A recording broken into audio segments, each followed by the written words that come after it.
Hello, welcome back to my channel. तो आज हम इस वीडियो में बात करेंगे सब्सिडी अलायंस के बारे में। तो अगर आप एक मॉडर्न इंडियन हिस्ट्री के स्टूडेंट हैं तो आपने कभी ना कभी सब्सिडी अलायंस के बारे में सुना होगा। तो चलिए इस वीडियो में हम बात करते हैं what is this subsidy alliance. So first let's talk about किसने इस अलायंस को इंट्रोड्यूस करा था इंडिया में। तो ये थे लॉर्ड वेलेस्ली। ये उस वक्त हमारे इंडिया के गवर्नर जनरल थे। 1798 से लेके 1805 तक इनका रिजीम था। तो बेसिकली ये एक नॉन इंटरवेंशन पॉलिसी थी। इस अलायंस में आने वाले जितने भी किंगडम्स थे वो ब्रिटिश अथॉरिटी को चैलेंज नहीं कर सकते थे। प्लस ये ब्रिटिश एम्पायर की एक टेरिटोरियल एक्सपेंशन पॉलिसी भी थी, जहाँ पे विदाउट एनी ब्लडशेड और एनी इकोनॉमिक कॉस्ट के वो किसी भी एम्पायर को इस अलायंस में ले आते थे और जो भी इसके कंडीशंस थे उनको फॉलो करने पड़ते थे, जिसकी वजह से वो एम्पायर इतना ज़्यादा वीक हो जाता था कि वो उन्हें चैलेंज ही नहीं कर पाता था। इस अलायंस में स्पेशली इंडियन किंगडम्स को सरेंडर करना पड़ता था उनकी अथॉरिटी, जिस वजह से ब्रिटिश अथॉरिटी को बहुत ही ज़्यादा easily without any war without any cost वो किसी भी किंगडम को कॉन्कर कर लेते थे।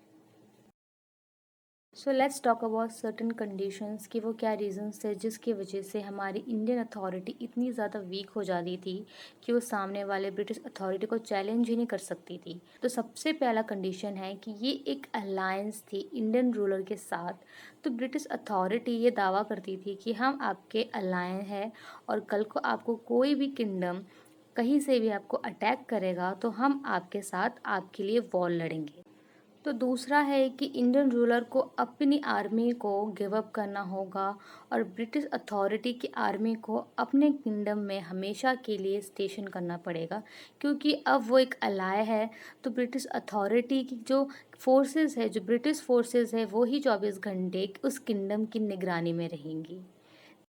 तो अब ब्रिटिश अथॉरिटी की आर्मी उस किंगडम की निगरानी में रहेंगी, तो उस ब्रिटिश आर्मी की पूरी मेंटेनेंस, उसका पेमेंट, सब कुछ उस किंगडम के रूलर को ही पे करना पड़ेगा, जिसके लिए उसे ब्रिटिश को सब्सिडी देनी पड़ेगी उसकी आर्मी के लिए, उसकी मेंटेनेंस के लिए। तो फोर्थ है कि उस किंगडम को ब्रिटिश के किसी एक पर्सन को अपने किंगडम में हमेशा के लिए रेसिडेंट देना पड़ेगा, उसके कोर्ट में उसको एक पोस्ट देनी पड़ेगी सो दैट कि वो हमेशा वहाँ पे जो भी चीज़ें हो रही है उसकी निगरानी में रहे और ब्रिटिश अथॉरिटी के लिए एक खबरी का काम करे। जब ब्रिटिश अथॉरिटी अपनी आर्मी दे रही है उस किंगडम को, अपनी प्रोटेक्शन दे रही है, तो ये डिसीज़न भी ब्रिटिश का ही होगा कि वो रूलर कौन से रूलर के साथ अलायंस में रहेगा और कौन से रूलर के साथ वॉर लड़ेगा। ये पूरा का पूरा डिसीज़न सिर्फ ब्रिटिश अथॉरिटी के हाथ में ही होगा कि कल को उसकी किंगडम में कोई वॉर छिड़ जाती है तो क्या उसको उस किंगडम के अगेंस्ट लड़ना है या अपने किसी फ्रेंड अलाइन के अगेंस्ट लड़ना है या उनको सपोर्ट के लिए जाना है। ये पूरा का पूरा डिसीजन सिर्फ और सिर्फ ब्रिटिश अथॉरिटी के हाथ में ही रहेगा। और छठवा है ब्रिटिश अथॉरिटी ने बहुत ही क्लेवरली अपना कंपटीशन काटने के लिए सिक्स्थ कंडीशन ये रखी थी कि अदर यूरोपियन कंपनी को अपने अथॉरिटी में कोई भी एम्प्लॉय नहीं देंगे, कोई भी पोर्ट नहीं देंगे, कोई भी ज़मीन नहीं देंगे सो दैट कि वो अपनी फैक्ट्री वहाँ खोल सके। वो सिर्फ और सिर्फ ब्रिटिश के साथ ही यानी ईस्ट इंडिया कंपनी के साथ ही ट्रेड कर सकता है। तो इतने हार्श कंडीशन के बाद भी तो हमारे इंडियन रूलर्स क्यों ये सब्सिडी अलायंस को साइन करते थे, ब्रिटिश अथॉरिटी को अपनी प्रेस्टीज, अपनी सोवरेनिटी को दे देते थे।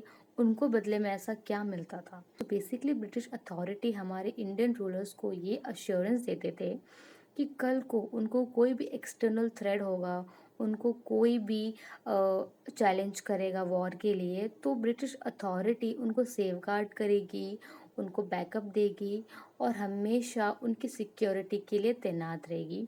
जबकि ऐसा कभी कोई मौका आया नहीं। एंड वाई हमारे रूलर्स को ब्रिटिश अथॉरिटी की सेफगार्ड की ज़रूरत थी?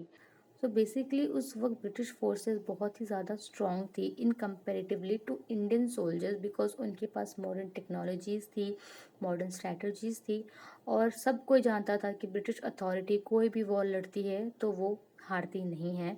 तो ये कहीं ना कहीं अपना फ़ायदा देख के ही इस अलायंस को साइन करते थे सो दैट उनको कोई एक्सटर्नल थ्रेट नहीं फेस करने को मिलेगा, बल्कि सच तो ये था कि वो पूरा का पूरा फँस चुके थे और अपना क्राउन, अपना प्रेस्टीज ब्रिटिश अथॉरिटी को देना पड़ता था।